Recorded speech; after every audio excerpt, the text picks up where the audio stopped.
Bonjour, dans cette vidéo on illustre les harmoniques d'une note de base et on compare ces notes harmoniques aux notes du tempérament égal.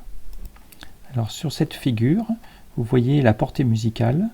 La portée 5, c'est la portée habituelle de la clé de sol où les notes vont de Do à Si.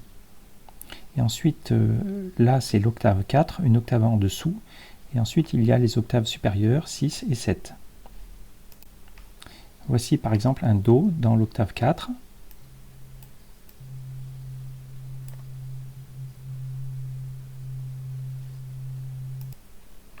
Et les Do au-dessus.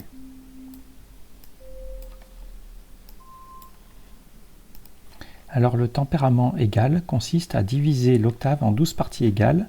Ce sont ici les lignes en pointillés.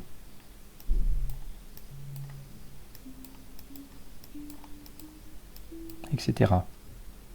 Dans cette figure, on a gardé les lignes pointillées qui correspondent au tempérament égal, mais on a ajouté un tempérament particulier qu'on appelle le tempérament harmonique.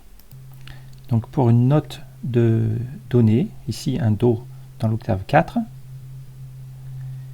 voici les notes dont les fréquences sont en rapport rationnel avec cette basse. Donc ici c'est un Do, et là vous voyez ce Do ici, il est en rapport 2 sur 1, donc c'est la deuxième harmonique. Ce Sol est en rapport 3 sur 1, c'est la troisième harmonique, etc. Troisième harmonique. Quatrième harmonique. Cinquième harmonique. Sixième harmonique. Septième harmonique. Huitième harmonique.